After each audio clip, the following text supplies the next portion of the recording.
Bienvenue dans ce nouvel épisode tricot. Moi c'est Camille et je viens vous parler des projets tricot que je viens de terminer, des projets en cours et également d'acquisition laine que j'ai pu faire.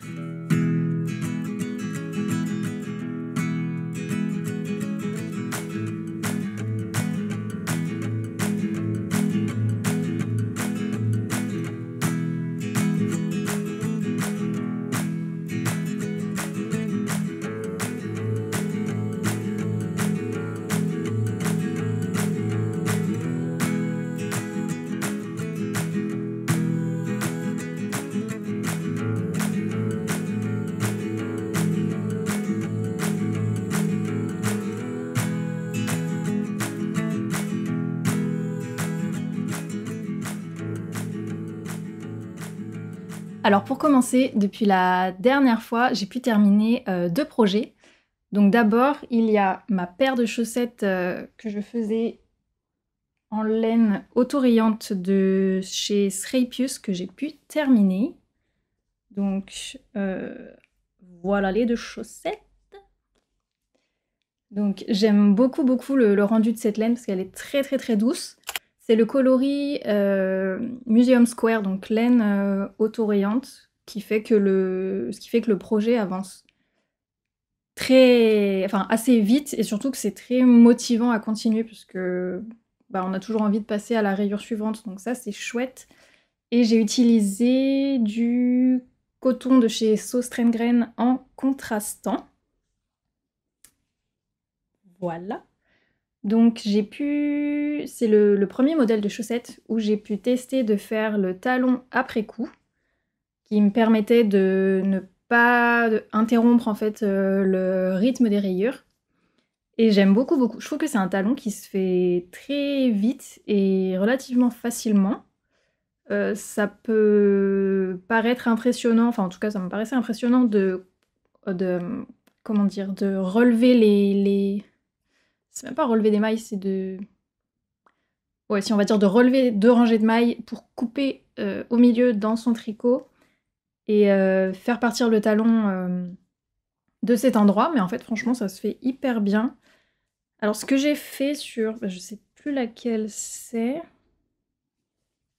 Je sais plus laquelle est la deuxième. Mais ce que j'ai fait, c'est qu'au moment de retirer la ligne que j'ai coupée, en fait, donc j'ai coupé au milieu pour ensuite retirer le fil, qu'il me reste une certaine quantité de fil de chaque côté. Et je l'ai retiré, mais pas jusqu'au bout, pas jusqu'à la dernière maille. J'ai dû laisser 1 ou 2 mailles encore accrochées pour voir si ça aidait à ce qu'il n'y ait pas le trou qui peut se créer à ce niveau-là, en fait. Je sais plus... Ouais, je pense que celle-là, c'était la première et où j'ai pas fait ça. Et du coup, sur... bon, ça va. Sur un des côtés, je pense que j'ai dû repasser le fil après pour m'aider à resserrer ça. Mais ici, ça laissait quand même un trou assez gros. Donc c'était pas ce qu'il y avait de plus joli. Et du coup, en ne défaisant pas tout le fil de la rangée à enlever jusqu'au bout, je trouve que ça aide bien à ce qu'on voit beaucoup moins ce petit trou. Mais dans tous les cas, même s'il y a le trou, le fait d'avoir gardé du coup le fil qu'on a défait, ça va aider à ce qu'on puisse, quand on rentre les mailles en fait des fils derrière son tricot pour les cacher, voilà, on peut se servir de ça pour venir resserrer là où il y a des petits trous qui auraient pu rester. J'ai utilisé des aiguilles mini circulaires pour les faire et j'ai vraiment bien aimé. Plus que faire du Magic Loop, c'est beaucoup plus rapide et fluide. Après, je comprends que certains n'aiment pas, parce que c'est vrai que ça peut faire mal aux mains d'avoir des aiguilles aussi petites à manipuler, donc je pense que ça dépend vraiment des goûts de chacun, mais moi, franchement, pour faire du jersey simple comme ça, je trouve ça super. Donc j'avais monté du 64 mailles. Et voilà, avec des côtes 1-1 classiques, un orteil... je sais pas s'il existe différentes façons de faire les orteils des chaussettes en fait, mais moi j'ai toujours fait la même chose avec des diminutions 1 rang sur 2 pour finir avec un grafting, enfin un Kitchener Stitch. Oui, donc c'est des chaussettes, celles-là, je les ai faites, sans patron, quoi. C'est vraiment des chaussettes à la vanille, comme on dit. Les mesures me conviennent parfaitement. Ce que j'ai fait, donc je chausse un 38 à peu près, on va dire. Et j'ai fait ma séparation ici à 17 cm. Voilà. L'endroit où j'ai coupé pour faire le talon, c'est à 17 cm de la pointe. Si ça peut donner une indication. Donc voilà pour la paire de chaussettes. Ensuite, le deuxième projet que j'ai terminé, c'est mon coloring book raglan, qui est un patron de Amy Shear. Alors dans quel sens comme ça. Donc il est hop, comme ça. Donc c'est un haut crop. Enfin, quand je dis crop, il arrive... quand on a un pantalon taille haute, il arrive au niveau de la ceinture, en fait. Enfin, je vous mettrai des images portées de toute façon. Donc il est crop avec des manches 3/4, donc ça fait vraiment un haut, une coupe boxy. Donc moi j'ai fait la taille 1. J'ai fait la taille 1. J'aurais pu faire la 2, mais les mesures de la taille 1 me paraissaient pas mal. En fait, c'est un truc qui se passe avec tous mes tricots, c'est que je fais une taille et à chaque fois je me dis à la fin j'aurais dû faire celle du dessus. Donc ça c'est une note à moi-même, je devrais faire ça. Mais voilà, donc je l'ai tricoté dans la vide de Hilleswag. Donc dans le coloris beige comme ça et le coloris marron qui est trop beau. C'est un marron chaud que j'aime beaucoup. Donc il se tricote de haut en bas avec des aiguilles. J'ai noté ça où? Ah oui, j'avais augmenté moi d'une demi-taille d'aiguille, donc j'ai tricoté en 5 et 5,5, donc 5 pour les côtes et 5,5 pour tout le reste, et normalement dans le patron c'est une demi-taille en dessous qui est recommandée. Donc c'est franchement quelque chose qui se tricote vite parce que les aiguilles sont assez grosses, la laine est assez grosse et il est pas long. On peut le faire après de la longueur qu'on veut, mais il y a une chose que j'aurais pu changer. Je pense qu'en fait sur les tailles supérieures c'est automatiquement demandé, mais sur la première taille en tout cas ça l'était pas. C'est au niveau en fait de la transition entre la dernière rayure et les côtes, on change également de couleur, ce qui fait que donc sur une moitié du corps le problème est réglé, mais pas sur l'autre moitié. Je sais pas si vous verrez ici. En fait, la démarcation est pas hyper belle parce qu'il y a du coup le passage entre le jersey et les mailles et les côtes torse fait qu'on a le fil en fait ici qui descend vachement sur la couleur du dessous, je trouve. Ça se voit aussi beaucoup sur les manches. Et en fait, j'aurais juste dû simplement faire, avant d'attaquer les côtes en beige, faire 1 ou 2 lignes de jersey en fait pour la transition se voit pas. Mais donc c'est pas inscrit dans le patron, en tout cas pour la première taille, il me semble, sauf si j'ai raté. Et par contre j'ai vu que pour les tailles supérieures c'était marqué de faire ça. Donc c'est une petite note que je peux voilà, vous dire si jamais vous voulez faire ce patron dans la première taille. Vous voyez devant il y avait un rang de préparation en fait sur la demi-circonférence pour décaler le début du rang du milieu dos à un des côtés. Et du coup, ça a fait qu'on a réglé le problème sur une moitié du tour du pull, mais pas partout. Et c'est vrai que c'est beaucoup plus joli quand il n'y a pas cette démarcation avec ce fil. Voilà. Donc en soi, je pourrais... J'ai pas envie. Je pourrais défaire et refaire parce que je sais pas si c'est moi qui me suis trompée dans les calculs ou quoi, mais il me reste un écheveau entier du crème comme ça.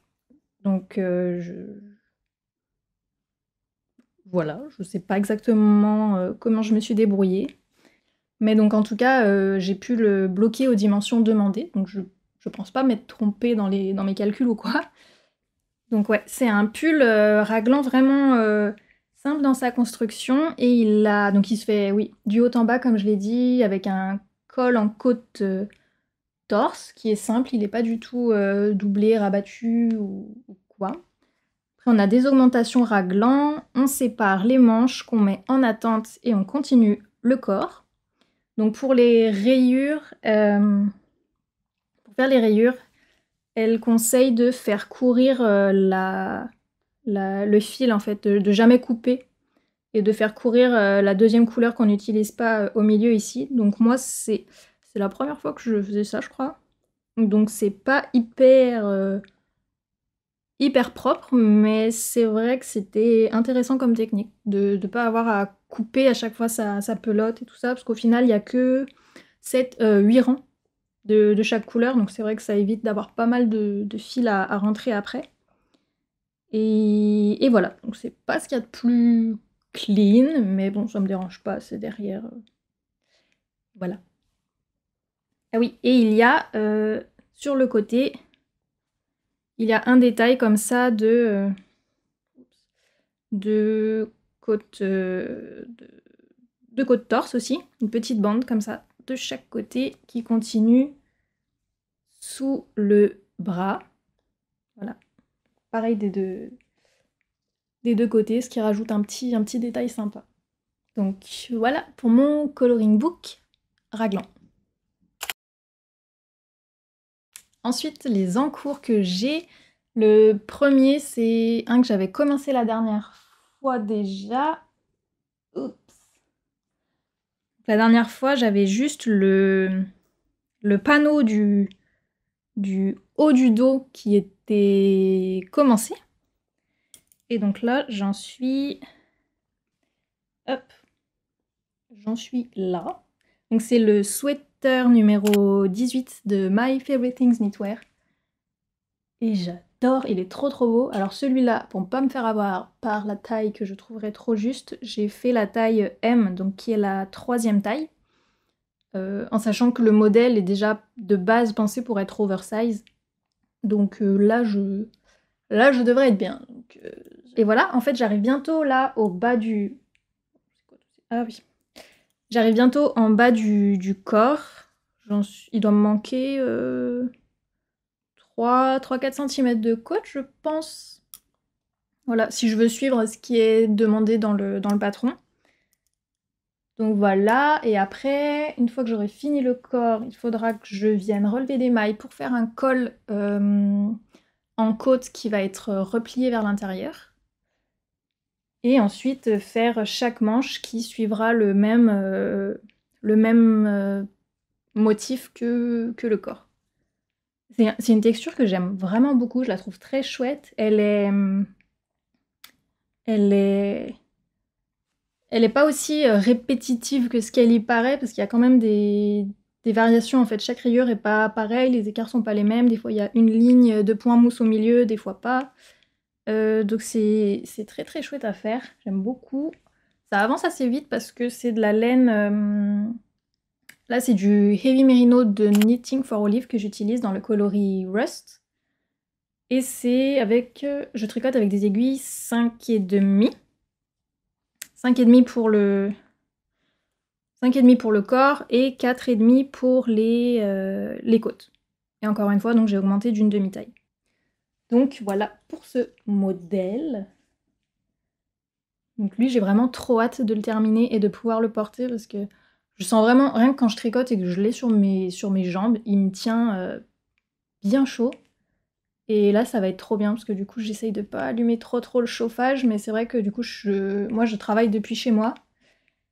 Et en journée, du coup, d'être assise devant l'ordi sans bouger, je commence à avoir froid alors qu'il fait même pas en dessous de 10 degrés dehors, donc je pense que ça va être en plein hiver, mais bon. Donc c'est pour ça que là, les pulls tricotés, j'ai hâte de les finir pour pouvoir les mettre, parce que ça va m'être très utile. Donc voilà, oui, par rapport à sa construction, donc on commence d'abord en aller-retour à faire le panneau du dos, jusqu'au niveau du bas des emmanchures.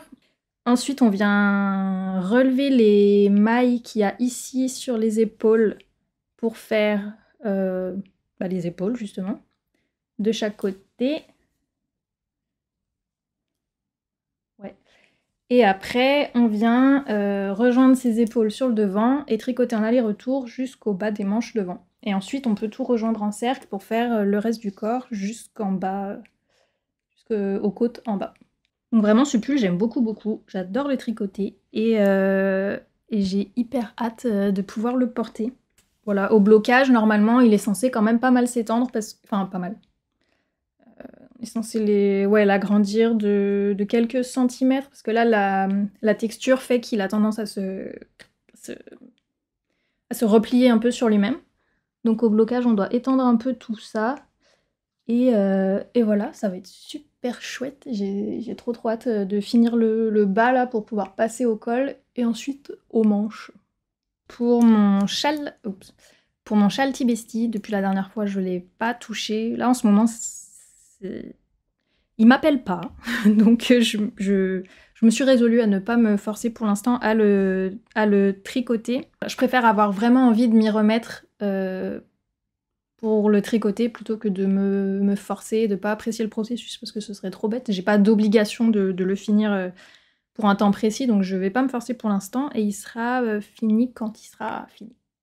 Je me suis mis dans la tête que c'était un projet de longue haleine et de longue distance, voilà, et il avancera petit à petit quand je m'y mettrai de temps en temps, voilà, dessus entre différents projets. Par contre, j'ai commencé un nouveau tricot qui est une écharpe et c'est l'écharpe. C'est l'écharpe Pythagore qui est un modèle de Marie-Christine Lévesque et j'en suis là pour l'instant. Donc c'est un patron qui m'a été très très gentiment offert par Solène, donc du compte Instagram Mademoiselle Pluche. Et j'étais trop contente. C'est la première fois qu'on m'offre un patron et en fait elle avait dans le cadre des vœux laineux, donc moi j'y participe pas, enfin j'ai découvert ce principe cette année mais j'ai pas eu envie d'y participer spécialement, même si je trouve ça très sympa. Donc elle a offert différentes choses dans le cadre des vœux laineux à des gens qui y participaient. Et en plus, elle a eu très gentiment envie d'offrir un patron à différents créateurs de vidéos tricot qu'elle regarde et dont je faisais partie et j'ai été super touchée, donc encore merci à toi si tu regardes cet épisode. Et donc elle m'a très gentiment offert le modèle de l'écharpe Pythagore. Et j'adore, c'est trop bien. En fait c'est super pour utiliser ses restes, ou pas d'ailleurs, mais parce que c'est une écharpe qui est composée de plein de carrés et de triangles de plein de couleurs différentes. Donc je crois qu'au total il y a 27 différentes sections. Donc soit on utilise carrément 27 couleurs différentes, soit 10, 15, 6, comme on veut. Faut au moins qu'il y en ait 5 pour ne jamais avoir deux fois la même à côté. Mais alors après, l'agencement des couleurs et tout ça, vous pouvez vous amuser, faire ce que vous voulez. Donc moi, ce que j'ai fait, je me suis fait un petit schéma en utilisant Procreate sur l'iPad pour tester différents agencements de couleurs avec les pelotes que j'avais dans mon stock. Donc il y en a, c'est des restes, il y en a qui étaient des pelotes entières que j'avais en trop par rapport à des projets que j'avais tricotés et où je me suis retrouvée avec une pelote entière à la fin qui restait, je ne sais pas pourquoi. Exactement comme ce qui s'est passé sur mon coloring book raglan. Donc je considère ça comme des restes, même si en soi les pelotes sont entières, mais c'était... Voilà, il restait une pelote sur 6 par exemple que j'avais acheté. Donc j'ai décidé d'utiliser pour ça, donc je vais vous montrer le test que j'ai fait de couleurs sur lequel finalement je me suis décidée. Après j'ai encore un doute parce que les pelotes bleues que j'ai mis sur le dessin, c'est des pelotes de coton que j'avais acheté justement chez Sostrengren. Et je suis pas sûre que ce soit bien, enfin bien, pas bien, mais que ce soit hyper judicieux d'utiliser du coton sur une écharpe. Je sais pas si ça va tenir chaud, si ça va être assez doux. Donc j'hésite encore. Après je peux toujours remplacer, j'ai encore des moyens de remplacer ces couleurs-là, donc je verrai quand j'arriverai sur ces sections. L'écharpe est pensée pour des laines en taille fingering et elle se tricote en aiguille 4 mm. Donc moi ici j'ai de la Drops Nord, la Ces deux-là, c'est de la Semilla de BC Garn. Celle-là, c'est le reste de mon top baigneuse avec la laine. Pour le coup, ça, c'est du sport coloris tabac de chez Célène. Je trouve trop beau, il m'en restait un peu et je suis trop contente de pouvoir l'utiliser dans ce projet. Celle-là, c'est de la Sisu de Sandnes Garn aussi, laine à chaussettes. Et celle-là, c'est toujours de chez Célène, c'est la laine fingering coloris La Palette que j'adore, j'adore, j'adore. Et je suis trop contente de pouvoir l'utiliser dans cette écharpe. Franchement, c'est un projet hyper sympa et hyper motivant parce qu'on avance très vite dessus. Enfin, très vite. On avance vite. Et faire des petites parties comme ça, à chaque fois, on a trop envie d'arriver au bout pour ensuite passer à la suivante, à la suivante, à la suivante. Au niveau des quantités, il me semble que pour les grands carrés, donc il faut 30 grammes de laine à peu près. Et pour les grands triangles, bah, du coup, 15 grammes, la moitié. Il y a des petits carrés qui demandent 7 grammes de laine et des petits triangles qui en demandent 5. Donc voilà, ça fait faire un petit peu de... J'ai fait un petit peu de calcul quand j'ai pesé toutes les restes de laine que j'avais, combien ça faisait, comment les disposer, tout ça. Mais c'était très sympa à faire et... Donc c'est qu'un jeu de diminution et ensuite de relever des mailles pour démarrer la prochaine section. Donc il n'y a pas du tout de couture. Ah, donc là, normalement, la prochaine section, c'est un premier petit carré qui va aller là. Il y aura 4 petits carrés. Et donc le prochain que je vais attaquer ici, il me semble que normalement ce sera du même marron que celui-là. Et voilà, ça va être une écharpe trop trop bien à porter. Je me rappelle plus de la longueur qu'elle a au final, mais si je crois que c'est 1,80 m. Il me semble que c'est une écharpe qui fait 1,80 m de long, donc franchement, ça va être trop trop bien à porter, ça va tenir chaud. Et ça, pour le coup, ça avance plutôt vite. Donc, je suis bien motivée à la continuer. Donc, c'est ce que je vais faire. Ensuite, je vais vous montrer les achats laine que j'ai fait ce mois-ci. Il y en a pas mal parce que hier, par rapport à quand je filme cette vidéo, donc samedi 19 novembre, je suis allée au CSF, donc Salon Création et Savoir-Faire. Et c'était... il y avait énormément de choses, mais il y avait aussi énormément de monde. Et voilà, j'ai pas pu voir tout ce que j'aurais voulu voir. Il y avait vraiment plein de stands sympas, mais alors c'était... pour arriver à les aborder et à se déplacer dans le salon, c'était une expérience. Donc voilà, j'y suis restée 1h30 à peu près. Et j'aurais voulu y rester beaucoup plus. Et en fait, j'étais allée le matin. Enfin, je suis arrivée vers 11h, je pense, en me disant que du temps de midi, ça devrait être plus calme que l'après-midi. Je ne sais pas. Je sais pas. Je sais pas si l'après-midi, c'était encore pire.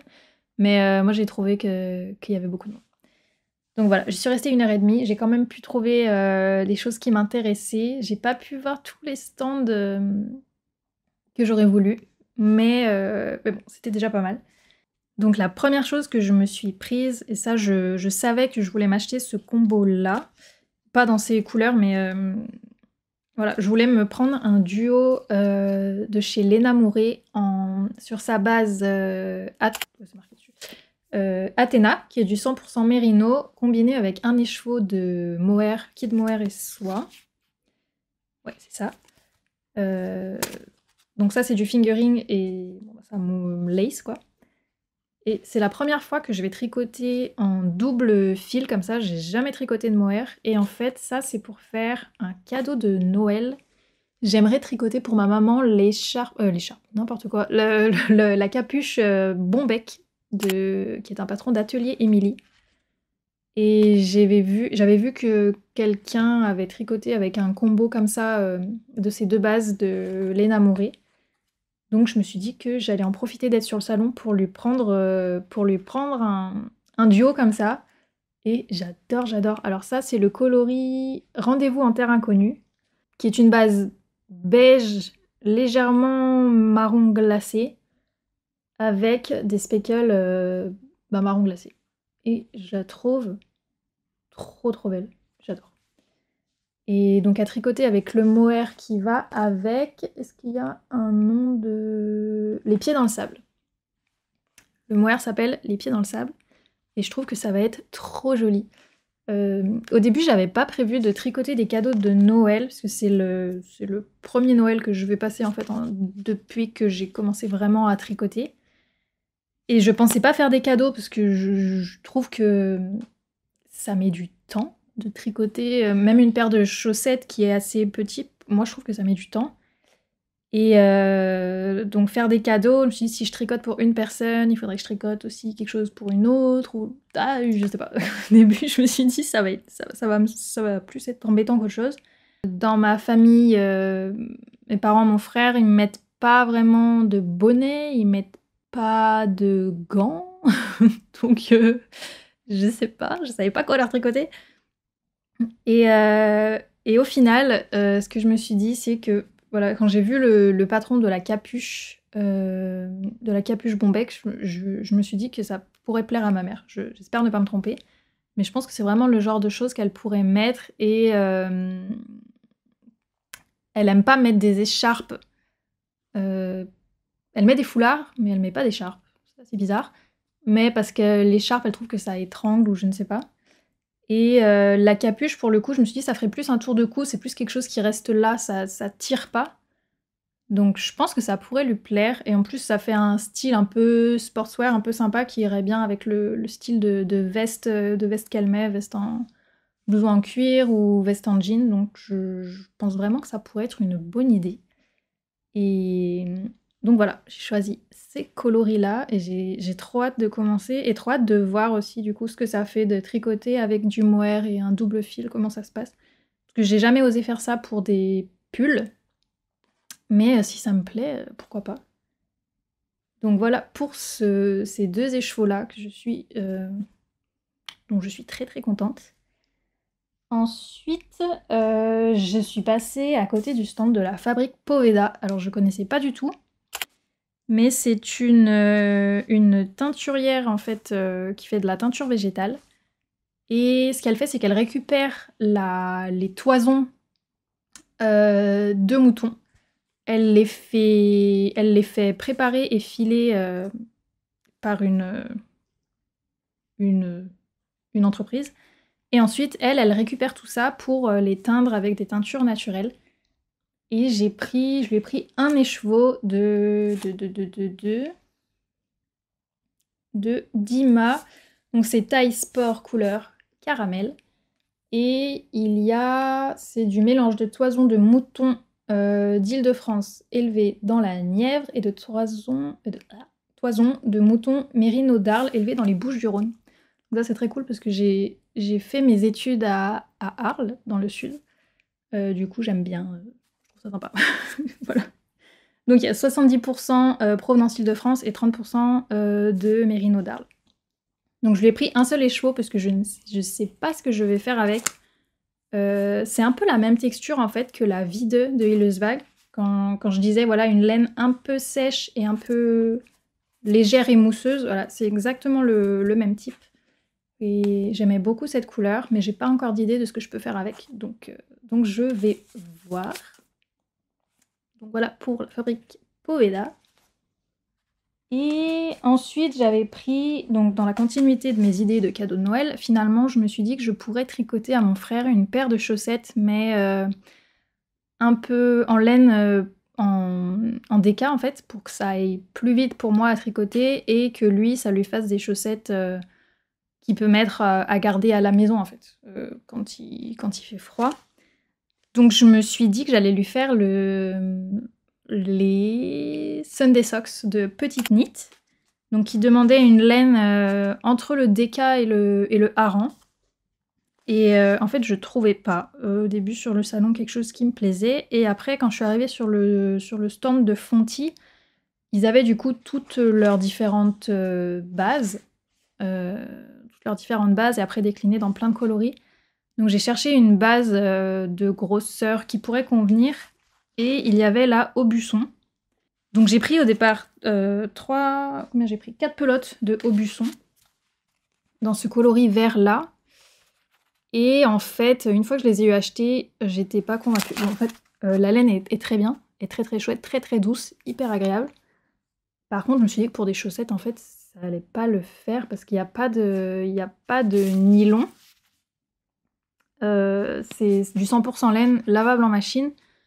Donc ça, c'est bien. Par contre, je me suis dit, j'ai peur que ça résiste pas, en fait. Si je fais des chaussettes là-dedans, je pense que ça serait des chaussettes ultra douces, ultra confortables, mais si on marche avec et qu'au bout d'une semaine, elles ont un trou, c'est pas le but. Donc je préfère pas prendre le risque au final. Je ferai autre chose avec ces laines-là, il n'y a pas de souci, parce que j'aime la couleur et elle est hyper douce et elle a l'air trop bien. Mais au final, je vais pas faire les chaussettes. Ensuite, et le dernier achat que j'ai fait, je suis passée sur le stand de Yarn by Simone. Donc, quand je suis arrivée au salon, je pense que j'ai dû passer au moins 3 fois devant son stand en le voyant, mais sans m'arrêter, parce que soit il y avait du monde, soit je savais pas encore, j'avais pas encore fait mes autres achats. Et finalement, donc c'est le dernier stand auquel je me suis arrêtée et où j'ai acheté 2 écheveaux comme ceci, qui sont trop beaux, qui sont trop doux, c'est trop bien. C'est 60% mérino, 20% soie et 20% yak. Donc, trop bien. Pareil, j'ai jamais tricoté de laine où il y a de la soie dedans ou du yak. Donc c'est trop cool. C'est de la grosseur DK, donc 212 mètres pour 100 grammes, coloris gris. Donc c'est un gris, je trouve que c'est un gris assez particulier parce qu'il est lumineux. J'espère que j'arriverai à rendre la couleur correctement à la caméra, mais il est lumineux et je le trouve chaud. Suivant l'éclairage, en fait, on a presque l'impression qu'il y a de très légères nuances de mauve dedans. Bon, je sais pas si c'est moi qui hallucine ou quoi, mais voilà, je trouve que c'est vraiment un gris qui a une profondeur et une lumière qui est hyper chouette.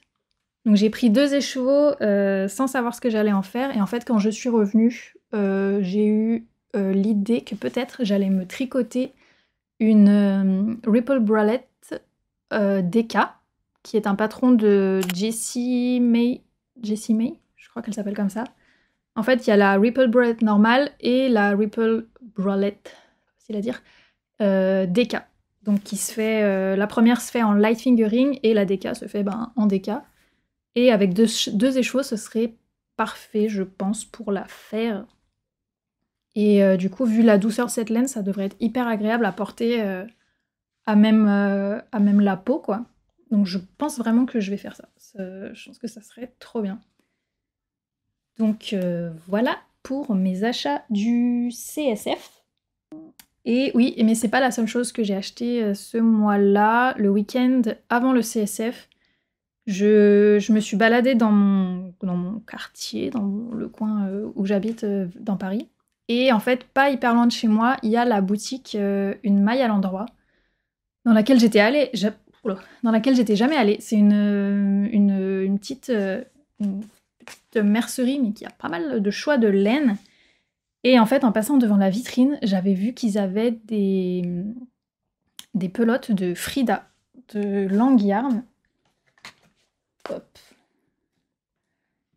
Et en fait, cette laine, j'ai trouvé ça tellement beau. Je la connaissais pas du tout, et en fait, c'est comme ça.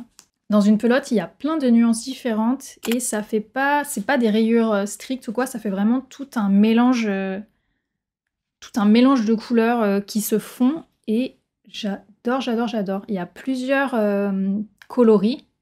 Donc il y en a qui vont être plus vers les violets roses, d'autres plus vers les verts jaunes. Et au final, moi j'ai pris celui-là qui est c'est le coloris 4. Je crois pas qu'il y ait de nom, mais voilà. C'est du Merino Superwash.